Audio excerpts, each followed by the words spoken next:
하나님 말씀 보시겠습니다. 요한 1서 3장 16절로부터 18절까지.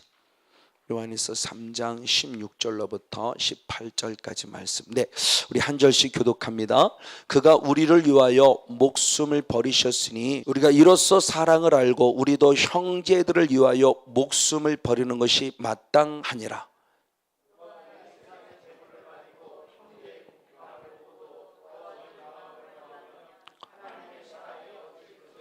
다 같이 읽겠습니다. 자녀들아, 우리가 말과 혀로만 사랑하지 말고 오직 행함과 진실함으로 하자. 아멘. 할렐루야. 네, 오늘은 요한일서 우리 3장 16절로부터 18절까지 말씀을 중심으로 행함이 있는 믿음이라는 그런 제목을 가지고 함께 한번 말씀을 나눠보기 원합니다. 자, 16절로부터 쭉 말씀하는 부분 가운데서 어떤 문제가 결국 봉착되어졌느냐? 자, 이제 그 안에까지는 해서 13절, 14절, 15절 쭉 나누었죠. 진정한 하나님의 거룩한 사랑, 즉 하나님이 우리들에게 무엇을 요구하고 있는가에 대한 부분이죠. 하나님께서 지금 우리들에게 요구하고 있는 부분 가운데 원하시는 아주 필요한 핵심적인 부분의 모습을 말씀해서 한번 16절, 17절 두 절 말씀, 요한일서 3장 16절, 17절 시작. 그가 우리를 위하여 목숨을 버리셨으니 우리가 이로써 사랑을 알고 우리도 형제들을 위하여 목숨을 버리는 것이 마땅하니라. 누가 이 세상 재물을 가지고 형제의 궁핍함을 알고도 도와주지 마음을 막으면 하나님의 사랑이 어찌 그 속에 거할까 보냐. 아멘. 자, 중요한 얘기를 합니다. 하나님의 사랑이 내 안에 있다면, 하나님의 사랑이 내 안에 있다면 나의 삶이라는 부분이 과연 어떻게 되어질 것인가에 대한 부분이죠. 하나님의 사랑이 정말 내 안에 있다면, 이 말을 달리 말하면 하나님이 인격적으로 내 안에 계신다면이라는 거죠. 그 성령님이 저 바깥에 계신 것이 아니라 그 성령님이 내 안에 계신다면이라는 부분의 모습이에요. 그래서 사도 요한이 똑같은 영성 가운데 요한일서 4장 20절의 말씀입니다. 제가 이 은혜를 읽고 가장 먼저 깨달은 게 디모데전서 1장 13절과 요한일서 4장 20절이라고 그랬죠. 영과 육이 하나라는 부분이죠. 눈에 보이지 않는 하나님, 눈에 보이는 사람.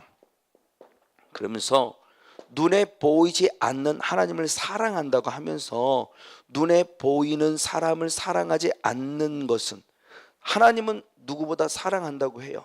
근데 이 사람을 내가 사랑하지 못해요. 미워하여 용서하지 못해요. 계속 분노하고 있어요. 그렇다면 이 하나님을 향한 사랑은 주님께서 말씀할 때 무엇이라고 그래요? 거짓말이라고 하는 부분이죠. 우리가 이 부분의 모습에 정말 너무 마음을 속았어요. 단순히 이 세상에서 말하는 윤리적인 설교가 아닙니다. 윤리의 차원을 뛰어넘는 고차원적인 퀄리티가 상당히 높은, 세상에 말하는 윤리가 아니에요. 하나님 말씀하는 10계명에 기록된 5계명부터 10계명까지 이 윤리는 세상에 말하는 동정, 세상에 말하는 그런 개념에 우리가 흔히 말하는 하나님의 형상을 따라 지음받은 또 다른 양심적인 차원의 윤리가 아닙니다. 그 이상을 뛰어넘는 윤리예요.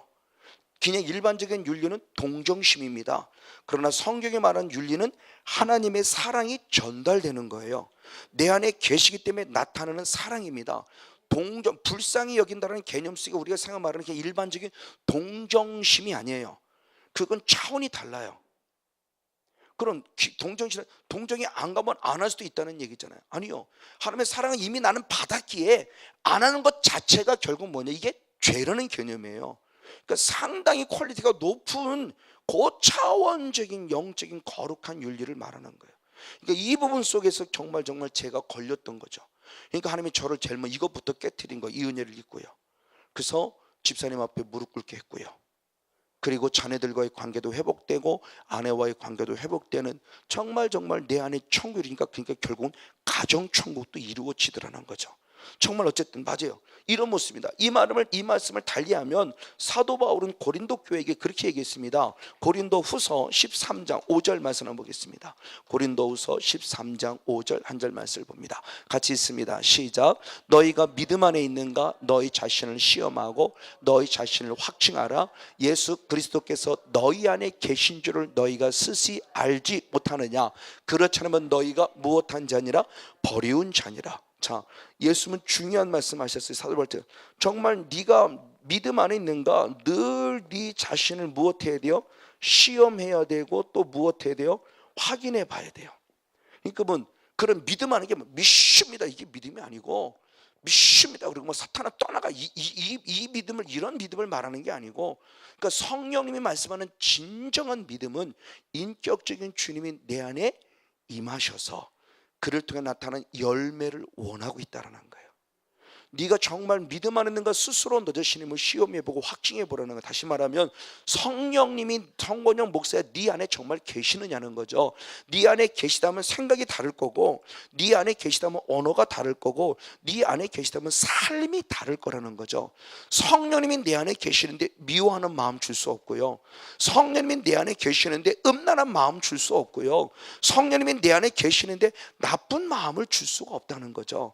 그래서 로마서 8장 5절 6절을 통해서 보면 육의 생각과 영의 생각을 얘기하면서 육의 생각은 사망이라고 그랬고 영의 생각은 생명과 평강이라고 그랬어요. 그러니까 실제적인 내 환경은 여전해요.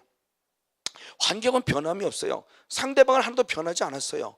근데 주님은 나에게 말할 때, 그럼에도 불구하고 성령의 사람이 나에게 말할 때 네가 오히려 평안과 실학 가운데 그 상대방을 품어야 될 것이고, 환경과 조건이 변하지 않았음에도 불구하고 성령 안에 있다면 너는 두려워하지 않을 것이고. 할렐루야.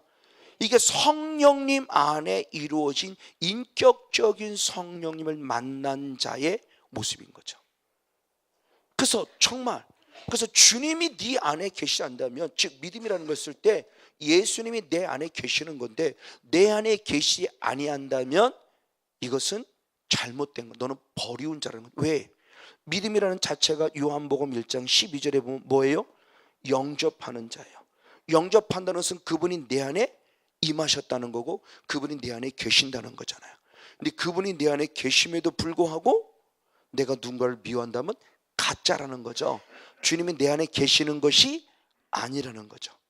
그럼 내 믿음은 가짜죠. 우리 믿음은 가짜죠. 왜? 믿음이 주님이 영접돼서 그분이 내 안에 계신다는 건데, 그 계시는 것을 뭘로 보냐? 열매를 보고 아는 거잖아요. 네 열매가 지금 뭐니라고 봤더니 그건 아니라는 거죠. 가짜라는 겁니다.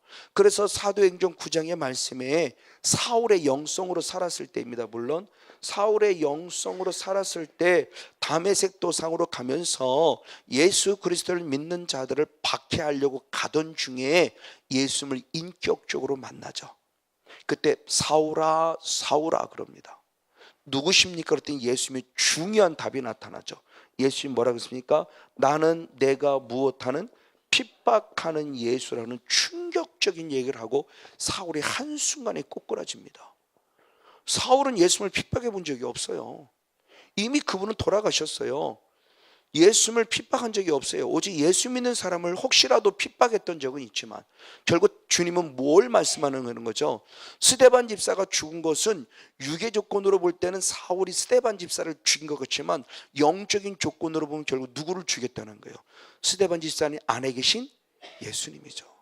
그 예수님 핍박을 받는 거예요. 그럼 내가 내 남편을 미워하는 거는요, 지금 당장 내가 육신적으로 봤을 때는 내 남편을 미워하는 것 같지만 영적인 조건으로 보면 그 남편 안에 계신 누구를 미워하는 거예요?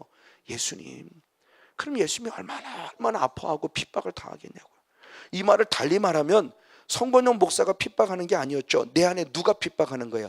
마귀라는 존재가 결국 누구를 핍박하는 꼴이 돼요? 예수님. 이건 있을 수 없는 얘기잖아요. 그러니까 예수님은 이제 영적, 그래도 이번에도 계속 하지만 제발 육성으로 살아가지 말고 영성으로 좀 살아가자는 말을 정말 강조하고 있는데, 이번에 여기서 특별히 그쪽의 말씀에 더 많이 하나님이 강조시켜줬어요. 참 감사해요. 가면 갈수록 느껴지는 부분이에요. 내 본질의 모습이 영이에요. 이 육은 영을 담는 하나의 그릇이에요. 껍데기예요. 그렇다고 아무 소용없냐? 아니요. 이건 내가 생명이 살아있을 때만 필요한 존재죠. 생명이 뚝 끊어지면 이건 흙으로 다시 돌아가요. 그러면 이 영을 담는 그릇이 흙으로 돌아가는 순간 영도 다시 원위치로 돌아가야 돼요. 그래서 죽음을 돌아갔다 그러죠. 그것이 천국이든 지옥이든.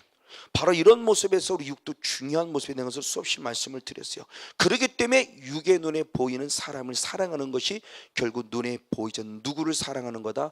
하나님을 사랑하는 거다. 그러면서 이 사랑에 대한 부분을 얘기할 때 잘 아는 대로 요한일서 3장 18절 19절 말씀을 보겠습니다. 18절 죄송합니다. 18절 요한일서 3장 18절. 네, 같이 한번 읽겠습니다. 시작. 자녀들아 우리가 말과 혀로만 사랑하지 말고 오직 행함과 진실함으로 하자. 아멘. 그러므로 우리의 행함, 그래서 주님을 사랑한다 한다면 결국 무엇으로 나타내냐? 행함 있는 믿음으로 나타나야 돼요. 그게 행함 있는 믿음. 그 똑같은 이야기를 야고보 사도 역시도 강조하고 있고 베드로도 역시 강조하고 있고요. 그러니까 성경에서 말씀하는 것을 보면 분명히 행함에 대한 부분의 모습을 말하고 있어요. 그런데 우리는 기독교는 유난히 행함에 대해서 영적 알레르기 반응이 나타나는 것이에요. 왜 자꾸 행위 구원을 얘기하냐고. 왜? 잘못 가르침을 받았기 때문에 행위 구원이라는 개념 속에서 우리가 너무너무 치를 떨고 있어요. 행위 구원이 아니에요. 구원받은 자는 마땅한 삶이에요. 대한민국 국민으로서 대한민국 법 울타리 안에서 대한민국 국민이 살아가야 되는 것처럼 하나님의 백성이 되었기에 하나님의 백성으로서 울타리, 그 율법, 법, 말씀이라는 울타리에서 당연히 살아가는 건 지극히 당연한 거예요. 바로 그런 모습입니다. 그래서 내 가장 어려운 이웃들, 조금 전에 했던 17절의 말씀에 궁핍한 자가 있어요. 그 궁핍한 자를 봤을 때 어떻게 할 거냐는 거죠. 바로 그 모습 가운데서 주님께서 이미 신명기 24장에 그렇게 말씀했습니다.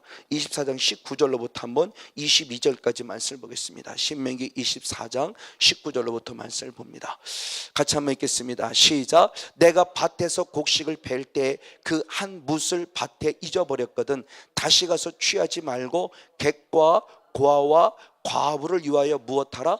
버려두라. 그리하면 내 하나님 여호와께서 내 손으로 하는 범사에 무엇을 복을 내리시라. 아멘.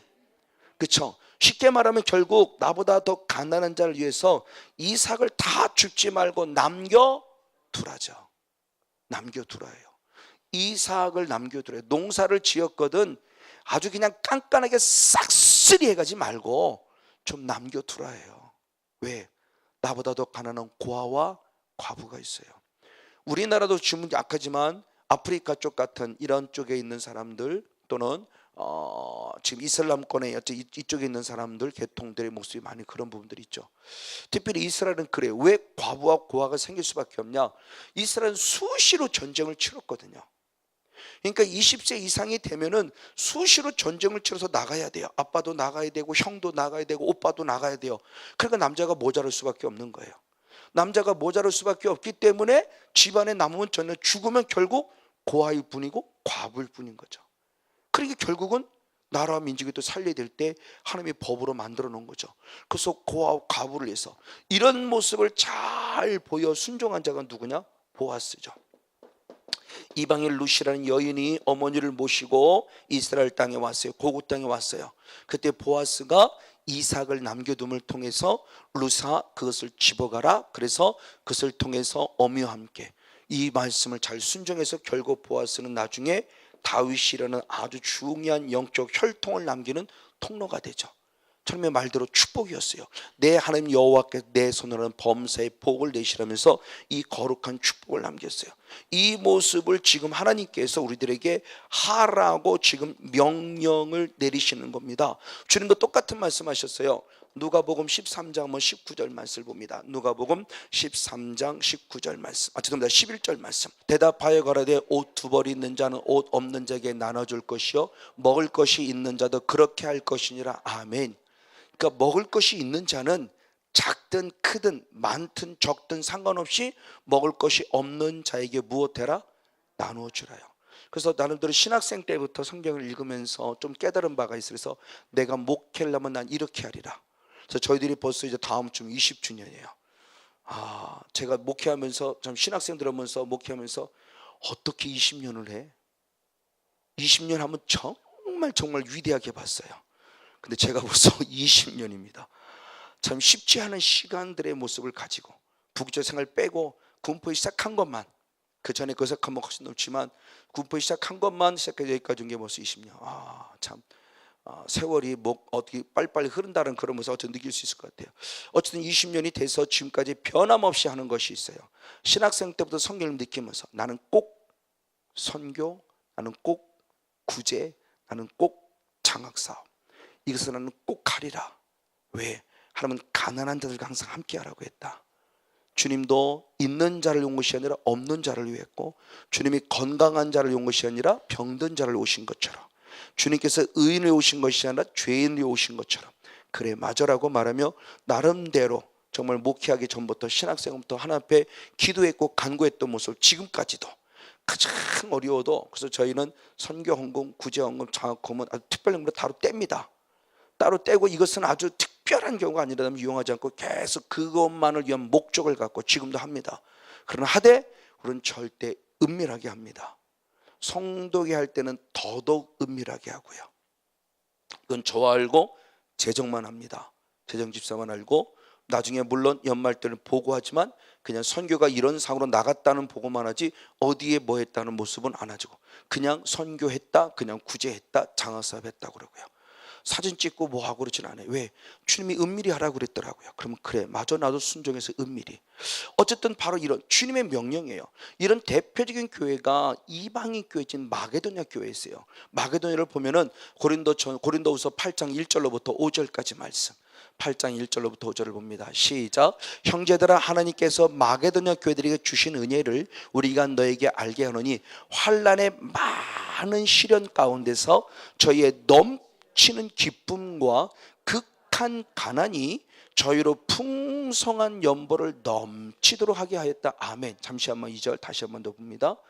자, 마게도냐 교회가 풍성한 연보가 있다고 그랬어요. 그럼 상황은 어떠냐? 너무너무 많은 시련이 있어요. 너무너무 극한 가난이에요. 그럼에도 불구하고 풍성한 연보를 드렸어요. 왜? 넘치는 무엇 때문에? 기쁨 때문에. 이게 이해가 안 되는 거죠. 환난이 너무너무 심해요. 마게도냐 교회는. 아가야 지역도 마찬가지지만 우상을 섬기다가 예수를 믿는다는 이유 때문에 환난이 너무너무 심해요. 그리고 가난이 그냥 가난이 아니에요. 우리나라 옛말로 말하면 똥구멍이 찢을 정도로 가난한 것. 너무너무 못 먹고 보리만 먹으니까 변을 볼 수가 없었다고 그러죠. 저는 그 시대는 안 지냈지만 정말 이런 모습 속에서도 풍성한 연보를 드렸다고 그래요. 이건 있을 수 없는 얘기예요. 근데 가능하다는, 왜? 영으로 기쁨이 넘치니까 가능하더라는 거예요. 이번에도 대구 집회를 갔다가 제가 옛날에 전도사 때 대구에서 섬겼던 어느 권사님을 만났어요. 언니는 아직도 집사인데 동생은 벌써 권사가 됐어요. 권사입니다. 참 제가 전도사로 30대 초중반 일할 때 참 정말 남편이 노가다 하면서 술에 쩔어 있고 막 정말 어려운 가정에 날마다 집사님이 울었어요. 지금도 기억이 생생해요. 그럼에도 불구하고 목사님 와서 성전도사, 네, 그러면 저 꽃꽂이 누가 한 줄 알아? 저건 누가 한 줄 알아? 저거 누가 한 줄 알아? 그러면 다 그 집사님이 했대요. 그때는 이해가 안 됐어요. 노가다해서 남편이 하루 벌어 하루 먹고 사는데, 그것도 남편이 거울로 술로 다 탕진하는데, 그리고 들어오면 맨날 아내 때리고 난리가 나는데, 그 가운데 그렇게 했다는 얘기와 새벽 기도와 더불어서 그 철야 기도를 안 빠집니다. 아이들 데리고 들어오면 애들 그냥 코가 그냥 막 흘리면 그 상태에서 옆에서 그냥 채워요. 그냥 쫙 그러고는. 근데 그들이 지금 이미 다, 아들은 벌써 이제는 강도사가 돼가지고 목사를 하려고 앞서고 있고, 딸은 아주 좋은 집으로 시집가서 얼마나 야, 이게 그냥이 아니구나. 그 힘들고 어려운 시대에 하나님께 드렸던 그 모습들이 절대 헛되지 않구나, 갚아주시는구나, 그 말을 다시 한번 믿을 수 있을 만큼 너무너무 행복하고 감사해요. 물론 언니도 쉽진 않았어요. 쉽진 않았지만 그래도 동생하고 비하면 확실히 달랐어요. 근데 아직도 집사님 보면서 참 힘들고 어려운 시간을 지내지만 반면에 동생은 그렇지 않다는 거죠. 그러니까 하나님께서 좀 우리들에게 주신 모습을 통해서 마게도냐 교회를 본다면 그분은 성령 안에 있었기 때문에 성령의 통치를 받으니까 현실을 보고 두려워함이 아니라 현실을 뛰어넘어 고난 속에서 축복 주신 하나님을 기대했고, 그 믿음 속에서 결국 열매를 거두고 이제는 그 속에서 자녀를 위해서 눈물로 기도하는 어머니로 바뀌었다는 거죠. 정말 정말 귀한 모습이에요. 맞아요. 이게 주님께서 준 우리들의 모습입니다. 우리들이 요구하는 모습이 맞아요. 그러면 주님께서는 이렇게 가난한 자들에게 하는 것을 누구에게 했다고 말하느냐? 마태복음 25장 40절을 봅니다. 마태복음 25장 40절 한 절 말씀 역시 한번 같이 봅니다. 시작. 임금이 대답하여 가라사대 내가 진실로 너에게 이르노니 너희가 여기 내 형제 중에 지극히 작은 자에게 한 것이 곧 누구다? 내게 한 것이나 하시고. 아멘. 지극히 작은 자에게. 그러니까 영혼이 열린 사람은 저 사람이 노숙자가 아닌 거죠. 영혼인 사람은 저 사람이 노숙자가 아니라 지금 누구로 오셨다? 작은 예수로 오셨다요. 제가 주일학교 설교할 때 그 설교를 합니다. 이거는 물론 만들어진 이야기일 겁니다. 제가 어느 책에서 본 거예요. 어느 꼬마가 날마다 예수님께 기도했대. 예수님, 나도 예수님 만나고 싶어요. 예수님 만나고 싶어요. 예수님 만나고 싶어요 하고 날마다 기도했대요. 그들은 주님이 꿈에서 짠 나타났대요. 내가 내일 나타나리라 그랬답니다. 이 친구가 막 흥분이 되고, 야, 예수님이 내일 우리 집에 온다고 막. 그리고 똥 기다리는데 띵똥 하고 오면 맨날 거지들만 왔다 가고 안 오는 거예요. 그래서 너무너무 이 친구 화가 나버렸어요. 그래서 예수님께 밤에 또 기도하고, 하나님 예수님 왜 만나주느라고 안 만나시냐고, 거짓말쟁이냐고. 그러다가 잠이 들어버렸는데 그 주님이 또 나타났어요. 똑똑 두드렸어요. 그러니까 예수님이에요. 예수님 오신다고들 왜 안 왔어요? 그랬더니 나는 너희 집을 여러 번 찾아갔다 그런다는 거죠. 언제야? 그랬더니 그 거지가 나니라 그러더래요. 이게 성경에 있는 얘기를 만드는 얘기지만 아이들에게 이해하기 쉽게 얘기는 했지만 정말 맞습니다. 지극히 작은 예수예요. 우리는 예수님을 너무 크게 보니까 문제예요. 너무 위대하게 보니까 문제예요. 아니요, 내 남편이 지금 얘기해 오신 작은 예수님일 수 있고요, 내 아내가 또는 노숙자가, 내 자녀들이 지금 나를 만나러 오시는 예수님일 수 있다는 거죠. 이거 제가 옛날에는 지식으로는 알았어요. 근데 안 되진 거죠. 지식으로는 아는데 아내 계신 예수님을 제가 못 본 거죠. 그냥 내 눈은 안 해요. 그러니까 막대하는 거죠. 아이들 막대하고. 그 아이들 안에 예수님이 계시다는 생각 자체를 안 해봤어요. 근데 성도한테는 저는 꾹뻑 줬습니다. 아직까지도 성도한테 저 한 번도 안 내봤습니다. 정말. 딱 한 번 했군요. 수련회 갔다가, 첫 수련회 갔다가 예배 드립시다 그러는데 어디 무슨 뭐 사 먹으러 갔는데 어디 가게를 무슨 그때는 젊어서 혈기 부리는 거죠. 그리고 하나님 앞에 또 철저히 회개하고 다시는 화내지 않을게. 그런 지금까지 진짜 저 성도들 몇 분이 잘 안 계시면 물어보세요. 20년 목회했지만 성목사 화내는 거 봤냐고. 마흔돌한테는 화냈어도 성도한테는 화 안 냈어요. 그거 다 마흔돌한테 쏟아붓지. 애들한테. 어쨌든 바로 이런 모습들. 그러니까 예수님이 정말 내 안에 계신다면, 지식으로는 알았는데 안 되어진 것이 성령님이 와 계셔서 화나게 하는 영을 쫓아내니까 되어지더라는 겁니다. 내 안에 천국이 이루어지니까 가정 천국이 이루어지더라는 거죠. 그럼 지금도 욱하는 게 안 올라오냐? 올라오죠. 이기죠. 근데 못 이기는 게 있어요. 운전할 때. 이건 아주 으씨하고 이게 나와. 이씨하고 이게 주여 또. 예전에는 운전도 잘 이겼는데 요새 와서 자꾸 운전이 자꾸 이게 아직도 멀었구나 그러고 또 기도하는데, 어쨌든 하나님이 정말 내 안에 계신다면 우리가 어떤 모습으로 가지고 살아갈 때의 모습이에요. 맞아요. 자, 그러면서 주님이 또 다른 아주 중요한 말씀하세요. 야고보서 1장 27절의 말씀을 봅니다. 누가 경건한 자냐를 얘기했습니다. 야고보서 1장 27절 시작. 하나님 아버지 앞에서 정결하고 더러움이 없는 경건은 곧 고아와 과부를 그 환난에서 돌아보고 또 자기를 지켜 세속에 물들지 아니하는 이것이니라. 아멘.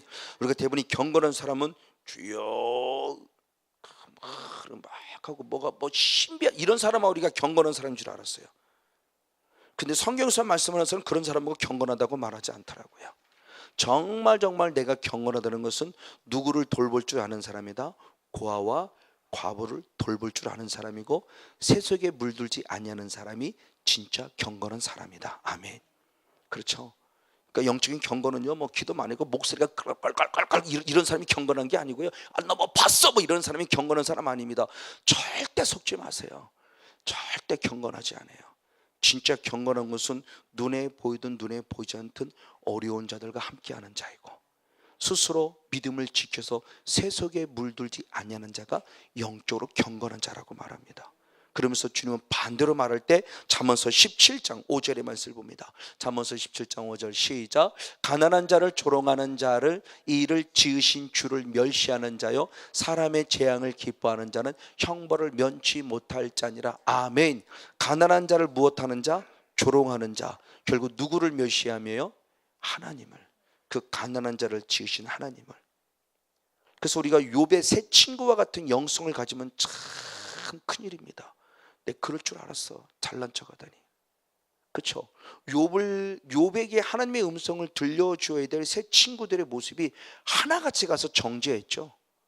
하나같이 가서 정죄했죠. 누구도 욥을 격려해주고 위로해준 사람 하나도 없어요. 근데 우리들 눈에 이런 은연중에 이런 일을 가졌어요. 집사람이 암이 딱 들었어요. 그때는 뭐라고 하는지 압니까?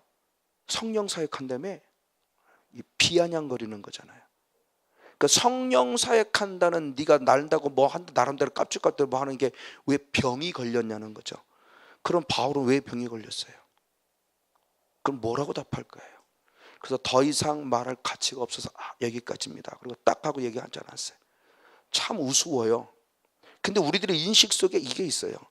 이게 결국 뭐냐면은 이게 결국 내 안에 시기하고 질투하는 마음이에요. 더구나 가까운 사람이 그러면 마가복음 6장에도 예수님이 고향에 가서 능력 나타날 때 처음에 예수인 줄 모를 때는 권세 있는 자의 가르침이네, 와 능력 있네 그랬다가 에이씨 예수잖아, 요셉의 아들이잖아, 그럴 때는 예수를 박해했어요. 이게 시기하고 질투는 가장 가까운 사람이 이게 시기 질투 마음이구나. 저 주님 내게는 그러지 않게 하옵소서라고 주님의 눈을 달라고 기도했습니다만 바로 이런 안타까운 모습들이요. 왜? 우리 안에 이 죄성들의 근본이 순간순간 올라와요. 숫자 남 모르는 사람은 시기 질투 안 합니다. 그냥 그들을 인정해요. 내가 아는 사람이면 나보다 못하던 게 더, 여자들이 되게 그런 대로 꼭 어디에 동창회만 가고 나면 나보다 공부도 못하던 게 시집은 덜 자가지 그런다고 항상 그러잖아요. 그러면 진짜 동창회는 안 가는 게 낫지. 왜 동창회를 가가지고 막 기분 나빠? 그럼 동창회 누가 가느냐? 공부 못한 사람이 가면 돼. 내가 너보다 잘나서 그러니까. 이게 우리들 안에 시기 질투하는 마음들이죠. 그렇죠? 나보다 공부도 못했는데, 그래서 여자는 남자를 잘 만나야 된다 그랬는데 예수 안에서는 예수님을 잘 만나야 됩니다. 믿음 안에서는 주님을 잘 만나야 돼요. 맞아요. 어쨌든 바로 이런 모습들이요. 이것을 가지고 주님은 야고보 사도는 똑같은 표현을 이렇게 표현했습니다. 야고보서 2장 9절로부터 보고 15절로부터 보겠습니다. 9절 먼저 봅니다. 시작. 만일 너희가 외모로 사람을 취하면 죄를 짓는 것이니 율법이 너희를 범죄자로 정하리라. 아멘. 외모로 사람을 취하면 뭐예요? 죄 짓는 거래요. 아마 여러분도 페이스북을 통해서 좀 보신 분은 알 수 있을 거예요. 미국에서 실제 있었던 일이라고 합니다. 어느 교회는 제가 까먹었습니다. 잊었는데 어느 교회가 이제 전임과 후임이 이 취임식을 하기 위한 예배를 드리는 날이란대요. 그래서 많은 사람들이 기대하면서 교회를 가고 있는데 교회에 보니까 거렁뱅이가 앉아 있더라는 거예요. 근데 웬만한 사람은 다 그냥 지나가더라는 거예요. 몇몇 성도가 조금 도와주면서 그냥 다 지나가더라는 거예요. 그러면서 그분이 그러면서 이제 예배 시간 드디어 됐습니다. 그리고 전임했던 목사님이 소개를 합니다. 이제 오늘 우리에게 새로 부임하실 목사님을 소개해 드립니다 라고 말하면, 새로 부임하실 목사님 나오세요 그랬더니 저기 성전 맨 뒤에 앉아있던 거지 옷을 그대로 입은 한 사람이 뚜벅뚜벅 걸어 나오더라는 거죠. 성도들이 깜짝 놀란 겁니다. 그리고 그분이 강단에 섰습니다. 그리고 그랬다고 한답니다. 이 교회는 예수님이 없습니다. 그리고 예수님 그 목사님이 새롭게 목회 패러다임을 바꿔가면서 진짜 예수님이 믿는 것이 무엇인가에 대한 부분을 바꾸어가는 그런 목회를 하게 됐다는 계기가 있는 내용들이 한때 페이스북에 한참 돌았어요. 저는 충격적인 얘기였어요. 진짜 이런 목사님이 계시구나. 진짜 거지의 모습으로 그 자리에 앉아서 그 많은 시간을 순례밀면 3분 도와달라고 한 그 모습이 진짜 있구나. 근데 대부분 사람들은 웬만큼 다 지나가더라는 거죠. 그냥 다 지나가더라는 거예요. 이게 우리들에게 주어지는 뭐냐? 다시 말하면 제가 말하고 싶은 것은 성령 받아야 되는데 우리가 성령의 사역에 대한 부분의 모습에 어디에 초점을 맞춰야 할 것이냐는 거죠. 능력의 성령도 받아야지만 수없이 말씀드린 대로 인격적인 성령을 먼저 받아야 돼요.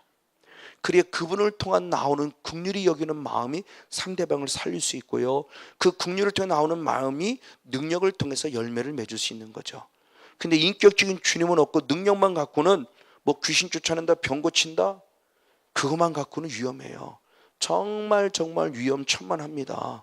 한 사람의 모습을 봐도 외모로 사람을 취하고 있고, 냄새나는 사람은 안 하려고 하고 있고, 그래서 정말 안타까운 부분이 있어요.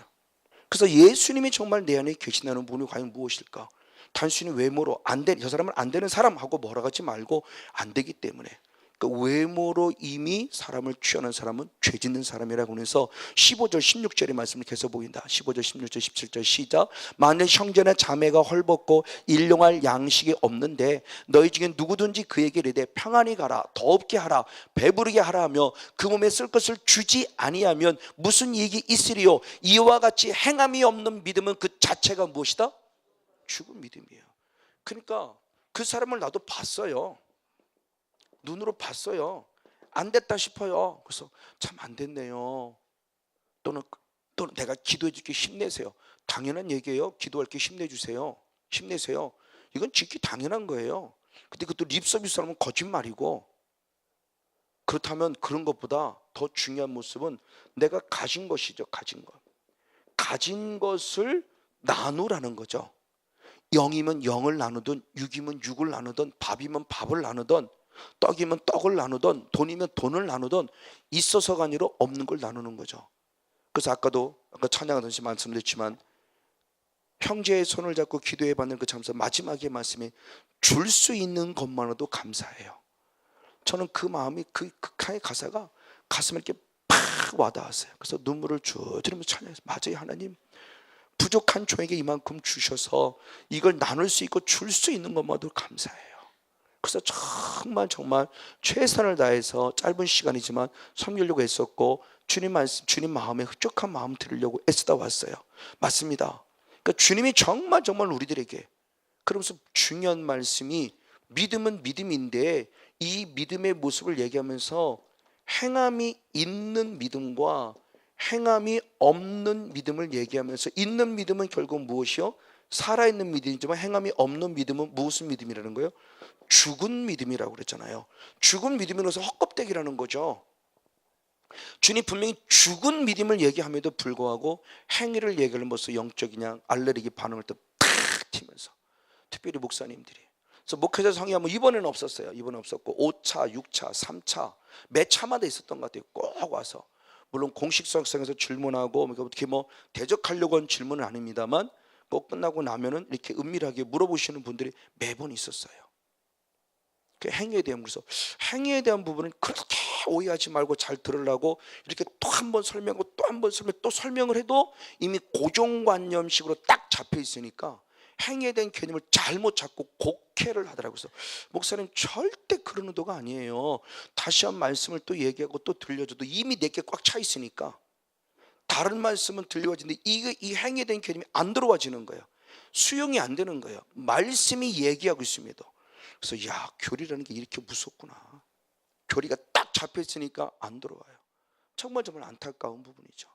어쨌든 바로 주님께서 지금 말씀하고자 하는 의도가 결국 뭐냐고 하는 부분 속에서 지금 말씀하고 있습니다. 맞습니다. 이런 부분 속에서 사도 바울도 똑같은 말을 했습니다. 디도서 1장 16절을 봅니다. 디도서 1장 16절. 네, 같이 보겠습니다. 시작. 저희가 하나님을 시인하는 행위로는 부인하는 자는 이제는 누구다?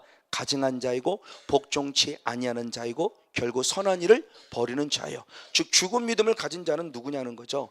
입으로는 주님을 시인해요. 특히 말하면 디모데후서 3장 5절의 말씀을 통해서 보면 경건의 모양은 있는 자인데 경건의 능력이 없는 자예요. 이런 자의 모습입니다. 이런 자를 위해서 누구냐? 가증한 자라 그러고 복종치 않는 자라 그러고 결국 선한 일을 무엇한 자라 그래요? 버린 자라 그래요. 이게 사도 바울이 보는 관점입니다. 그럼 사도 바울이나 누구보다 믿음을 강조했던 사도 바울이나 야고보나 베드로나 정말 복음서를 쓰고 신약 성경을 쓴, 구약은 물론이고 신약 성경을 쓴 사람들의 믿음이라는 부분의 모습이 무엇인가에 초점을 우리가 다시 한번 맞추지 않을 수 없죠. 그래서 다시 한번 본질로 돌아가 봅니다. 에베소서 2장 8절 9절 말씀을 먼저 한번 보겠습니다. 에베소 2장 8절 9절입니다. 같이 읽습니다. 시작. 너희가 그 은혜를 인하여 믿음으로 말미암아 구원을 얻었나니 이것이 너희에게서 난 것이 아니요 하나님의 선물이라.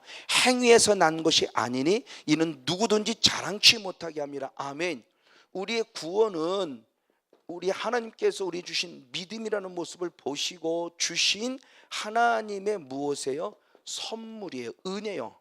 이 믿음은 이 구원은 우리의 무엇으로? 행위로 되지 않았다. 잘 행위가 된 것을 자랑치 못하게 함이라고 분명히 못을 박았어요. 그러나 저는 이 부분도 또 강조를 했죠. 이 믿음마저도 믿었다라는 것마저 내 의가 될 수 없다라는 거예요. 이게 하나님의 절대적 주권이라는 것을 제가 조금 인정하면서 말씀을 들어보니까 그전에는 믿음이 그랬을 때 무의식 중에 의도대로 내가 믿었어 이런 개념은 아니지만 밑바닥 속에 믿으면 구원의 모습이 내가라는 믿음의 모습이 믿었다라는 개념이 사실 없었음에 대해서는 부인할 수 없어요. 근데 이 은혜를 보니까 그 믿음마저도 내가 믿은 게 아닌 거예요. 제가 수시로 표현하는 것도 믿어지는 은혜죠. 그래서 믿고 보니까 이게 은혜인 거였어요. 믿어보려고 한 노력이 아니고 믿어보려고 애썼던 노력이 아니고 하나님이 그냥 이렇게 상황 속에 되다 보니까 진짜로 믿어지는 거예요. 이게 구원의 은혜인 거예요. 받고 보니까. 그래서 이 말씀을 구원을 얻었다는 개념보다 저는 그렇게 표현한다. 어느 분의 그 사이트를 보면서 이렇게 표현한다고 그랬죠. 구원을 그냥 주셨다는 거죠. 그게 더 정확한 표현일 것 같아요. 구원을 얻었다는 것은 까딱 잘못하면 믿어서라는 부분에 내가 뭔가 이렇게 내가 뭐를 해서 이렇게 얻었다는 개념처럼 되어지는 부분이 있어서 그것이 아니라 내 믿음이라는 개념도 결국은 진짜 믿음이 있어 믿음이 그건 아니죠. 시작이 믿음을 얘기할 때 그냥 하나님의 나를 긍휼히 여기서 그냥 주신 거예요. 받고 보니까 구원인데 받고 보니까 주님이 나를 믿어 주신 거예요. 의롭다 여겨 주신 거예요. 그냥 그러니까 절대적 은혜인 거예요. 이거마저. 그러니까 구원받는 은혜가 저는 더 새로워지는 거예요. 이제는요. 그러니까 예전에 가졌던 제 막연한 나는 구원받았어 이런 개념이 아니라 제가 요한일서를 강의하면서 그래서 수차례 강조한 게 그거예요. 요한일서를 강의하면 구원의 은혜가 더 확실해졌다. 구원에 더 확실을 갖는다는 사실을 수없이 고백한 거예요. 이거예요. 우리 행위 될 수 없어요. 이건 100%의 절대적 은혜입니다. 그러나 그럼 이것으로 끝나냐? 아닙니다. 근데 10절 말씀은 또 다른 개념으로 말하고 있죠. 10절의 말씀을 연이어봅니다. 10절입니다. 시작. 우리는 그의 만드신 바라 그리스도 예수 안에서 선한 일을 위하여 지으심을 받은 자니 이 일은 하나님이 전에 예비하사 우리로 그 가운데서 행하게 하려 하심이라. 아멘. 그럼 왜 구원하셨냐는 이유를 대는 거죠. 왜 나를 구원해 주셨느냐? 그걸 저기는 만들었다, 지었다 이렇게 표현했어요. 영적으로 나를 다시 만들었어요. 영적으로 나를 새로운 피조물로 지었어요. 고린도서 우리 새로운 피조물로서 이제 지어짐을 입었어요. 그럼 왜 지었느냐 그랬을 때 그렇게 합니다. 하나님이 전에 무엇 하셨어요? 예비하셨어요. 그 전에 예비했다는 것은 창조 이전의 영적 세부터 예비되어 있는 거예요. 예정되어 있는 겁니다. 나를 구원하신 목적이 나를 구원하신 것 자체도 창조전의 영적에서 예정되어 있는 거지만 나를 구원하신 또 다른 목적도 역시 창조 이전의 영적 세임이 예정됐던 예비되어 있던 거예요. 그 예비됐던 게 뭐냐? 하나님의 선한 일, 하나님이 원하시는 무엇한 일을 하게 하기 위함이다. 선한 일을 하게 하기 위함이다. 아멘. 이건 아마 각자 다를 거예요. 그러면 저는 지금 제 입장으로 본다면 성건용 목사라는 사람을 이미 특정했어요. 예레미야 말씀처럼 1장 5절대로 이미 특정했어요. 그래서 지금까지 58년 동안 쭉 저를 부족하지만 하나님이 다뤄오셨어요. 하나님이 다뤄오심 속에서 결국은 때가 되었을 때 그래 드디어 때가 됐다 싶을 때 기쁨의 교회 이종손 목사를 만나겠고 오늘 저에게 이 은혜를 입게 하셨고 제게 이 사명을 맡기지 않았을까. 그래서 하나님이 저에게 맡긴 선한 일 각자에게 다 다를 거예요. 물론 일반적으로 착한 악한 일의 개념도 일반적으로 볼 수 있는 모습이지만 내게 개인적으로 적용시켜버리면 그 적용시킨 선한 일, 다시 말해 왜 나를 구원하셨고 왜 성모녀는 사람을 목사로 만들었고 왜 힘들고 어려운 과정을 거치게 했고 거기서 저를 다듬어서 왜 오늘 또 다른 새로운 피조물로 만들어 주셨는가, 하나님이 일찍이부터 예정하고 있던 그 선한 일을 하게 하시기 위함이다. 아멘. 선한 일을 하게 하기 위함이요, 그 일을 행하게 하기 위함이에요. 그러면 행위 구원이 아니라 이미 행위를 얻은 자, 구원을 얻은 자에게 그 구원 얻음이 무엇으로?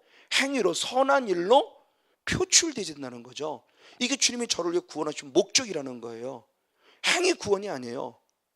이렇게 숫자 예수를 안 믿든 초신자든 주제 전혀 모르는 사람이 이렇게 설교하면 100% 이해할 거야. 이렇게까지 설명을 해도 이미 딱 잡혀있는 사람은 왜 행위 자꾸 얘기해요? 왜 행위를 얘기하는? 행위를 얘기한 게 아니라요, 이건 지극히 당연한 거라는 거예요. 해야 할 거라는 겁니다. 해야 할 걸 하지 않는 게 결국 뭐예요? 죄라는 걸 수없이 얘기를 하잖아요.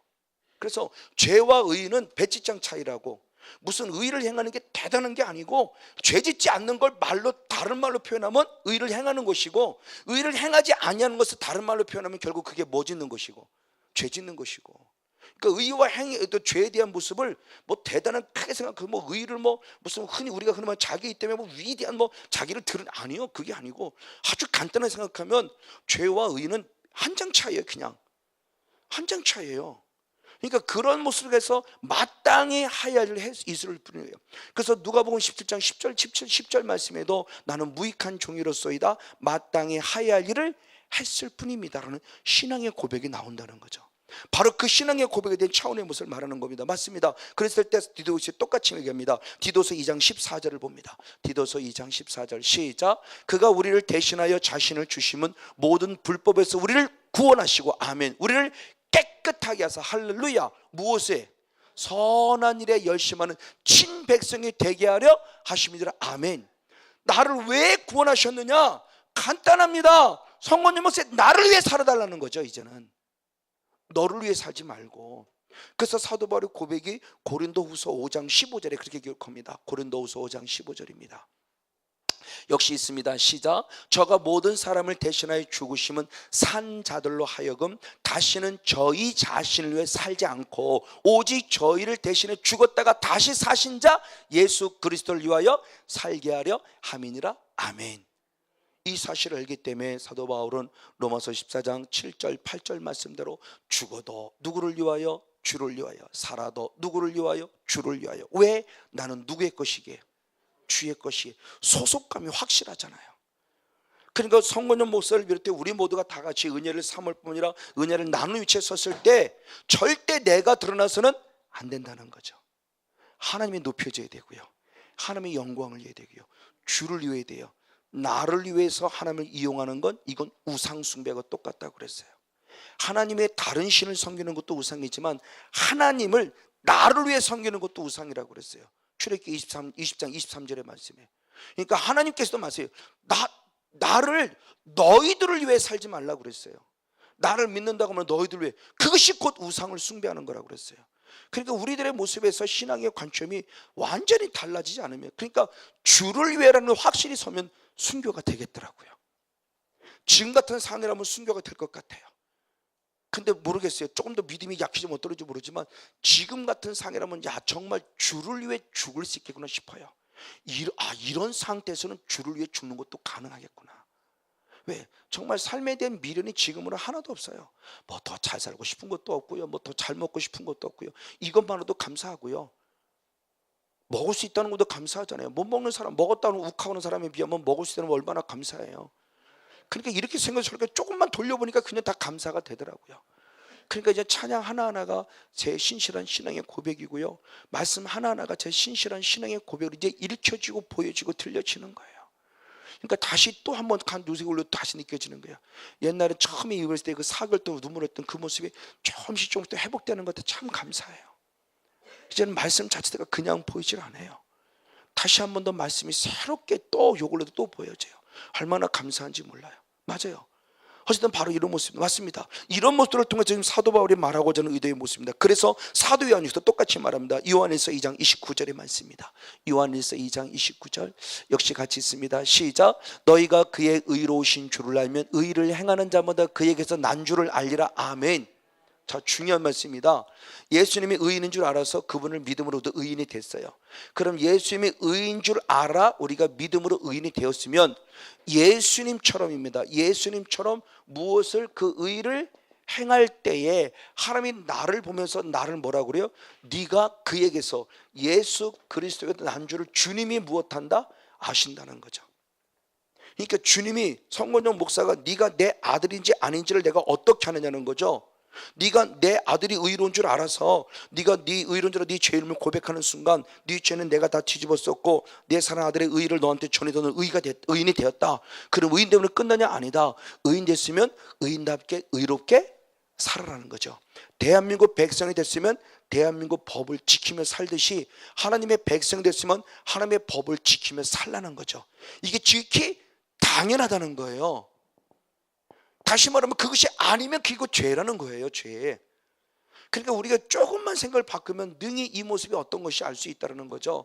그래서 예수님도 똑같은 말씀했어요. 당신도 착한 일 행하셨는데 성령 받고 착한 일 행하셨다고 그래요. 사도행 10장 38절 예수님 스스로 그렇게 하셨습니다. 사도행 10장 38절 시작. 하나님이 나사렛 예수에게 성령과 능력을 기름 붓듯 하셨음에 저가 두루 다니시며 착한 일을 행하셨고 마귀에 눌린 모든 자를 고치셨으니 이는 하나님이 함께 하심이라. 아멘.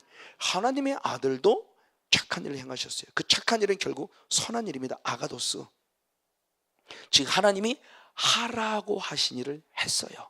그래서 예수님은 요한복음 17장 4절 이렇게 고백한 거죠. 요한복음 17장 4절입니다. 역시 한번 같이 있습니다. 시작. 아버지가 내게 하라고 주신 일을 내가 이루어 드림으로 아버지를 이 세상에서 영화롭게 하였습니다. 아멘. 내가 영광 받을 게 아무것도 없어요. 오직 누구만?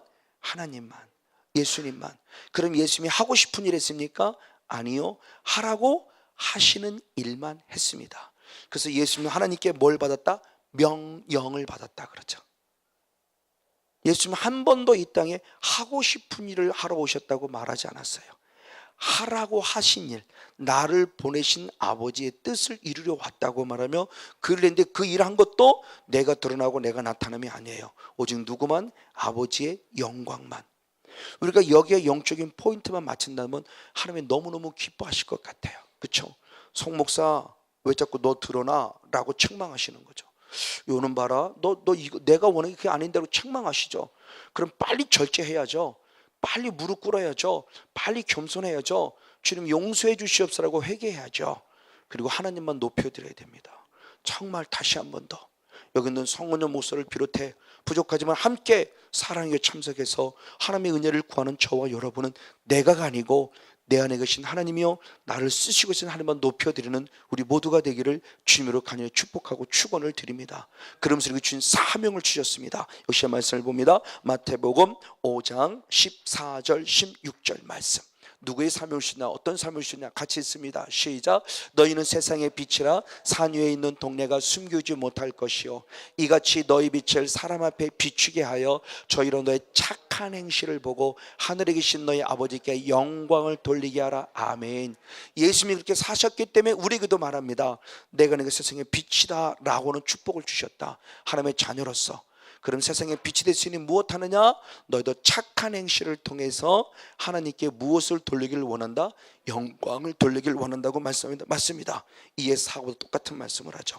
그래서 야고보 사도나 사도 바울이 똑같은 얘기를 합니다. 하나님의 법, 하나님의 도, 하나님의 말씀은 들으라고 주신 것이 아니라 들었으면 행하라고 주셨다는 거예요. 야고보서 1장 22절 25절 야고보서 1장 22절 25절 시작. 너희는 도를 행하는 자가 되고 듣기만 하여 자신을 속이는 자가 되지 말라. 자유하게는 온전한 율법을 들여다보는 자는 듣고 잊어버리는 자가 아니요 무엇하는 자니 실행하는 자니 이 사람이 그 행하는 일의 복을 받으리라. 아멘. 결국 율법, 하나님의 말씀, 율법이라는 개념을 단순히 육적인으로 육적이 아니라 전체로 큰 포럼 하나님의 말씀을 주신 이유는 들어라는 거죠.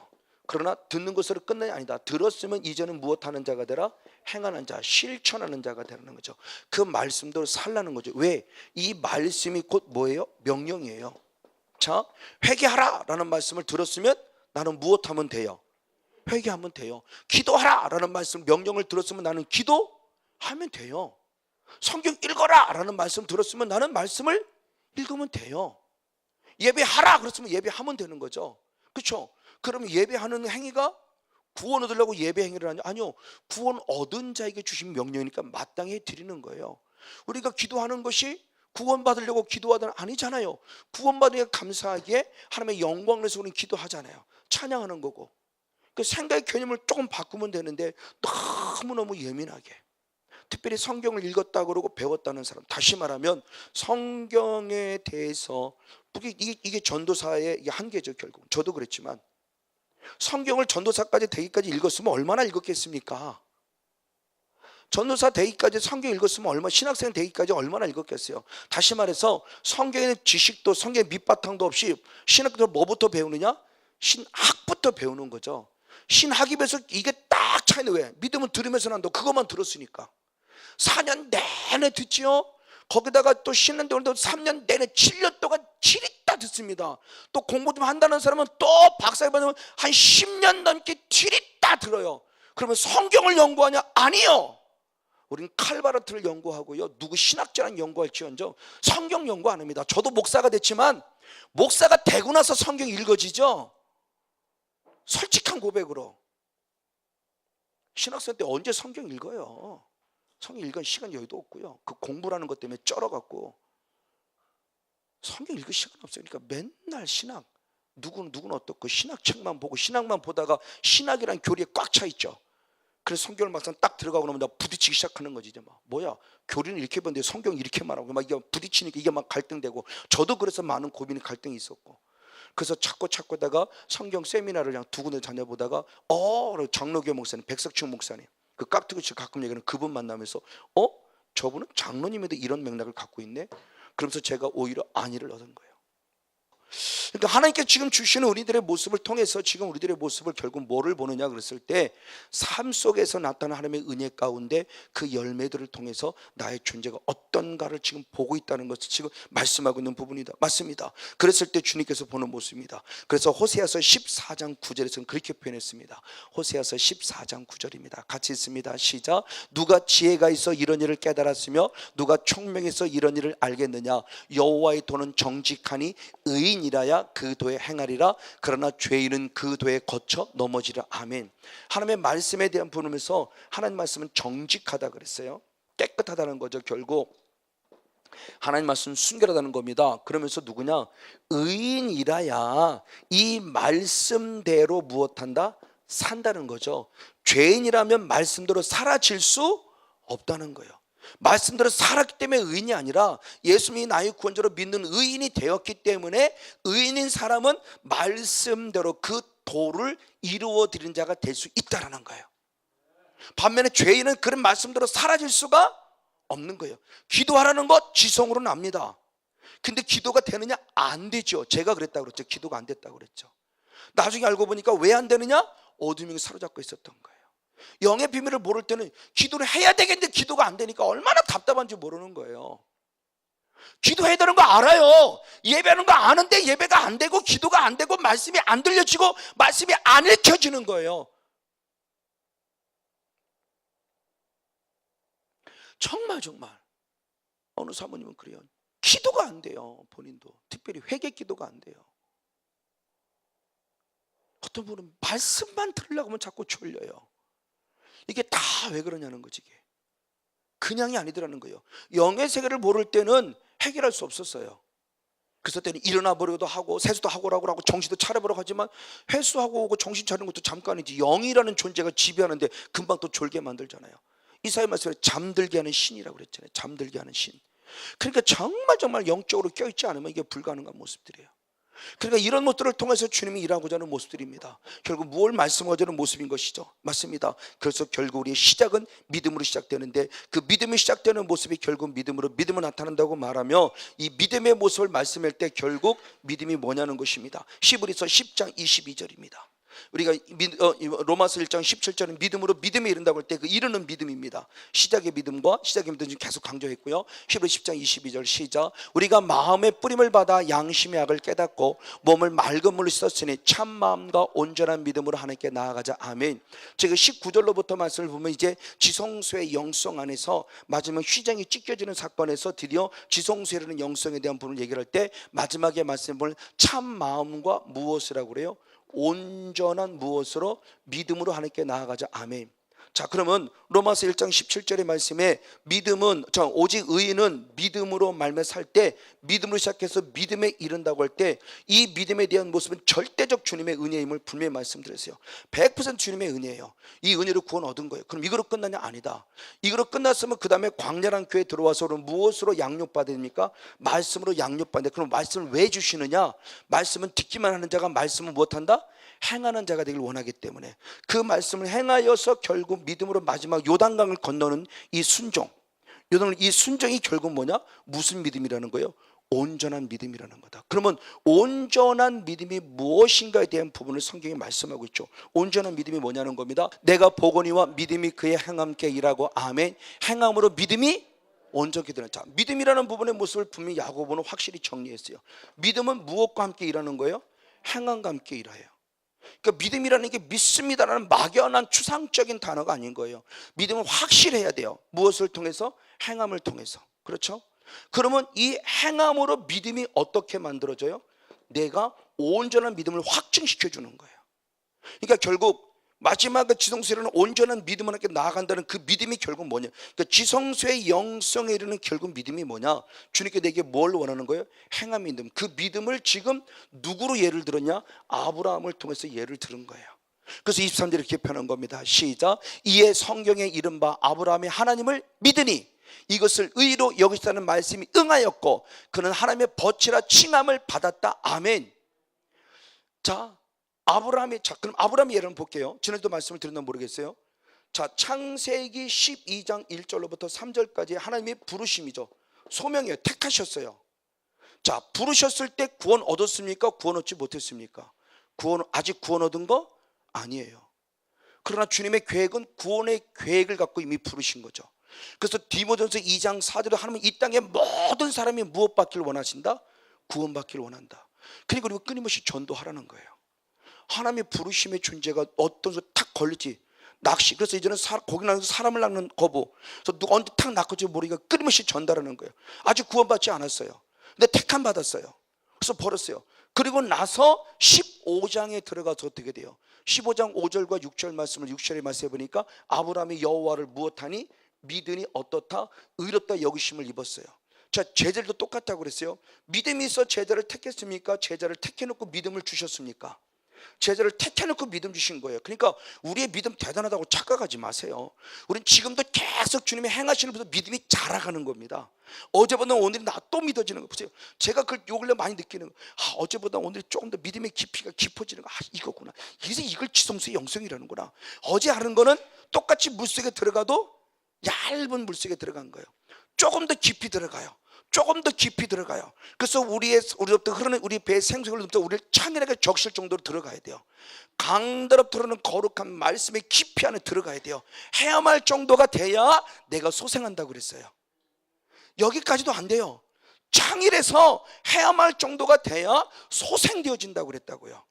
그러니까 말씀의 깊이, 은혜의 깊이 안에 충만히 들어오지 않으면, 그래서 저는 똑같은 얘기지만, 똑같은 목사님이지만 조용기 목사님의 영성과 제 영성은 하늘과 땅 차이죠. 같은 목사님이라도. 그러면 부족하지만 지금 성권년 목사가 된 사람들, 저와 이제 간 목사님 안수 받은 자와는 분명히 또 영성의 차이가 있을 거예요. 아니, 더 많이 안다는 지식을 말하는 것이 아니라 이미 수없는 목회의 경험을 통해서 하나님 앞에 다져지고 주님 앞에 죽어져 가면서 주님을 닮아가는 영성이 분명히 그분 젊은 사람보다는 아마 제가 좀 더 나을 거라는 거죠. 그렇죠? 이런 모습에 주님이 계속 달아가는 거죠. 그래서 자라가는 거예요. 그런데 그 자라갈 때 구원 얻냐? 그럼 이걸 끝났냐? 아니요.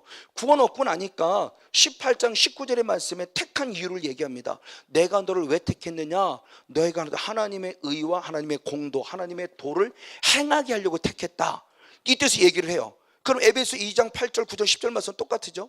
그럼 이거로 끝나냐? 아니요. 그랬더니 드디어 22장에 들어가서 2절의 말씀에 보니까 네 아들 이삭을 내게 바치라고 시험하셨다고 그래요. 시험.